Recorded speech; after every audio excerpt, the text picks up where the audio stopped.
দক্ষিণ আমেরিকার দেশ ভেনেজুয়েলায় মার্কিন অভিযান চালনায় বিশ্ববাসী বিস্মিত হয়েছে। বিশেষত একটি দেশের প্রেসিডেন্টকে রাতের অভিযানে গ্রেপ্তার করে আরেক দেশ বিচার করতে পারে কিনা তা নিয়ে আলোচনা চলছে ব্যাপকভাবে। কিন্তু এটা কি সত্যিই এতটা বিস্ময়কর, নাকি এ প্রশ্নকেই বিস্ময়কর লাগছে? বরং একটু খোলাসা করা যাক। এখন যে মনরো ডক্ট্রিনের কথা উঠছে তা কিন্তু ওঠারই কথা ছিল। প্রেক্ষাপট আলাদা হলেও এ নিয়ে যুক্তরাষ্ট্রের নড়াচড়াই বলে দিচ্ছিল যে এমন কিছু ঘটতে যাচ্ছে। কিন্তু এত দ্রুত ঘটবে তা হয়তো ভাবতে পারেনি কেউই। ডোনাল্ড ট্রাম্প মনরো ডক্ট্রিনের ফিরিয়ে আনা এবং একে আরও আগ্রাসী করে তোলার কাজটি করেছেন। যখন সংবাদ মাধ্যম থেকে শুরু করে নানা প্ল্যাটফর্মে একে ডনরো ডক্ট্রিন বলে আখ্যা দেওয়া হচ্ছিল, তখন তিনিও এত করে যখন বলছো এই ভাব নিয়ে একে স্বীকৃতি দিয়ে রেখেছেন। মনরো ডক্ট্রিনের জন্ম হয়েছিল তৎকালীন যুক্তরাষ্ট্রের ইউরোপ ভীতি থেকে। 1823 সালে যখন এর যাত্রা শুরু হয়, তখন স্পষ্টতই যুক্তরাষ্ট্র ইউরোপের প্রতিবেশীদের তুলনায় অনেক খর্বশক্তির। যুক্তরাজ্য, ফ্রান্স, স্পেন, পর্তুগাল, রাশিয়া এই দেশগুলো দক্ষিণ আমেরিকায় তাদের ঔপনিবেশিক যাত্রা যখন পুনরায় শুরু করছিল, তখন বিপদ বুঝে যুক্তরাষ্ট্র আত্মরক্ষার্থেই এই পদক্ষেপ নেয়। পরে বিংশ শতাব্দীর শুরুর দিকে প্রেসিডেন্ট থিওডর রুজভেল্ট এতে বেশ কিছু বিষয় যুক্ত করেন।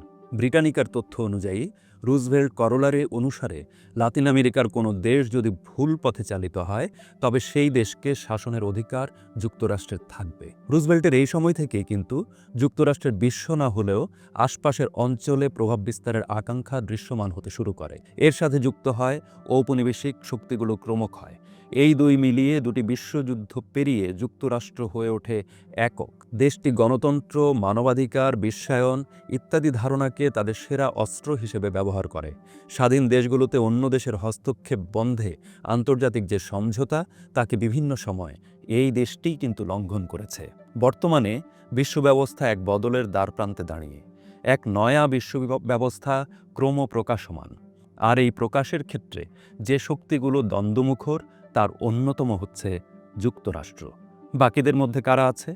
কারা আবার রাশিয়া, চীন, ভারত, ব্রাজিল ইত্যাদি রাষ্ট্র। ভেনেজুয়েলার মার্কিন আগ্রাসনের পর জার্মান প্রেসিডেন্ট ফ্রাঙ্ক ভাল্টার স্টাইনমায়ার বলেছেন, রাশিয়ার ক্রিমিয়া দখল ও ইউক্রেনে আগ্রাসন ছিল বিশ্ব রাজনীতিতে একটি বড় বাঁক। কিন্তু এখন আমেরিকার আচরণ সেই বিশ্ব ব্যবস্থার জন্য আরেকটি ভাঙন তৈরি করছে, যে ব্যবস্থাটি গড়ে তুলতে একসময় ওয়াশিংটনই গুরুত্বপূর্ণ ভূমিকা রেখেছিল। স্টেইনমায়ার ভুল বলেননি, কিন্তু তিনি এটা বলতে ভুলে গেছেন যে এর আগেও যুক্তরাষ্ট্র এই বিশ্ব ব্যবস্থার মৌলনীতিগুলোকে লঙ্ঘন করেছিল। সেটা ইরাক, আফগানিস্তান হয়ে বহু দূর পর্যন্ত বিস্তৃত। এখন ইউরোপ যুক্তরাষ্ট্রের পদক্ষেপ নিয়ে কথা বলছে বা বলার চেষ্টা করছে নয়া ব্যবস্থার পদধ্বনি শোনার কারণে শুধু। সেই ব্যবস্থাটি কি? এ প্রশ্নের উত্তর অন্যত্র দেওয়া যাবে। আপাতত এখানে শুরুর প্রশ্নটির দিকে তাকানো যেতে পারে।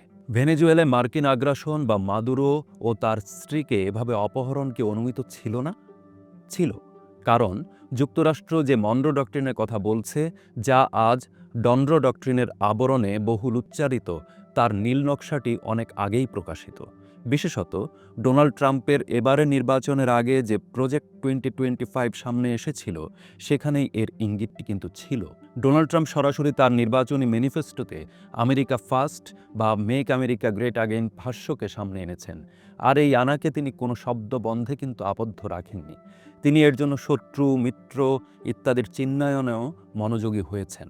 দক্ষিণ কোরিয়ার সংবাদ মাধ্যম চোসানে এ নিয়ে একটি নিবন্ধ লিখেছেন কিম জি ওন। তিনি সেখানে পরিষ্কার করে বলেছেন, যুক্তরাষ্ট্রের আসলে পশ্চিম গোলার্ধে তার প্রভাব বলয়ের সম্প্রসারণ চায়। পররাষ্ট্র নীতি ও নিরাপত্তা নীতি তো বটেই, জাতীয় স্বার্থে প্রয়োজন পড়লে সামরিক শক্তি প্রয়োগের ক্ষেত্রেও তার কোনো কুণ্ঠা নেই। আর এই জন্য মধ্য ও দক্ষিণ আমেরিকা যেমন, তেমনি আর্কটিক অঞ্চলকেও তার চাই।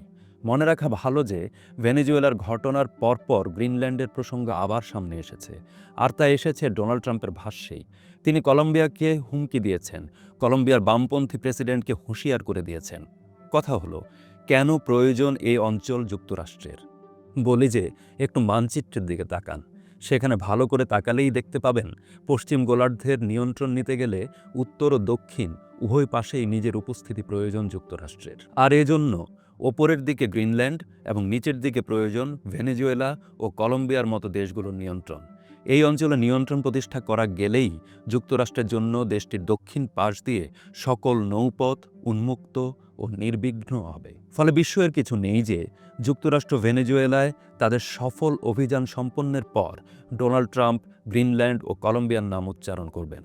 তার ভাষ্যমতে জাতীয় নিরাপত্তা ও প্রতিরক্ষার দৃষ্টিকোণ থেকে গ্রিনল্যান্ড ভীষণভাবে জরুরি। গ্রিনল্যান্ড রাশিয়া ও চীনের জাহাজ দ্বারা পরিবেষ্টিত। এটা ডোনাল্ড ট্রাম্পের কথা। ডোনাল্ড ট্রাম্প কিন্তু একটুও বাড়িয়ে বলেননি, কথাটা সত্য। এবং আজকের দিনের ভূরাজনীতির খেলায় আর্কটিক ভীষণভাবেই গুরুত্বপূর্ণ হয়ে উঠছে শুধু তার গলতে থাকা বরফের কারণে। এ আলোচনা যথাস্থানে করা যাবে। আপাতত শুধু ভেনেজুয়েলা ও আর্কটিকে মার্কিন আকাঙ্ক্ষার পেছনে একই রসদ কিনা তা খতিয়ে দেখা যাক। ডোনাল্ড ট্রাম্প একদিকে দক্ষিণ ও মধ্য আমেরিকাকে নিজের করে নিতে চাইছেন। এটা একটা ঔপনিবেশিক আকাঙ্ক্ষা বলা যায়। এক্ষেত্রে শুরুতেই তিনি গালফ অব মেক্সিকোকে গালফ অব আমেরিকা বলে নতুন নাম দিতে চাইছেন। আর ভেনেজুয়েলার পর কলম্বিয়ার প্রসঙ্গটি টেনে তিনি বুঝিয়ে দিয়েছেন মানচিত্রের দক্ষিণ দিকের সমুদ্রপথ যুক্তরাষ্ট্র নির্বিঘ্ন করতে চায়। রইল বাকি ওপরের অংশ, হ্যাঁ সেদিকটাতেই তো রয়েছে গ্রিনল্যান্ড। এবার দক্ষিণ আমেরিকার সংশ্লিষ্ট দেশগুলোর জ্বালানি তেল সহ অন্যান্য খনিজ সম্পদের সঙ্গে গ্রিনল্যান্ডের খনিজ সম্পদের হিসাবটি মিলিয়ে নিলেই বোঝা হয়ে যায় যে এই গোটা অঞ্চল বা ট্রাম্প কথিত পশ্চিম গোলার্ধ যুক্তরাষ্ট্রের কাছে কেন এত আরাধ্য হয়ে উঠেছে। এর সঙ্গে যখন সভ্যতাকেন্দ্রিক বিশ্ব ব্যবস্থার পুনর্মঞ্চায়নের প্রশ্ন আসে, তখন যুক্তরাষ্ট্রের আমেরিকা হয়ে ওঠার এই তীব্র আকাঙ্ক্ষাকে পাঠ করাটা সহজ হয়।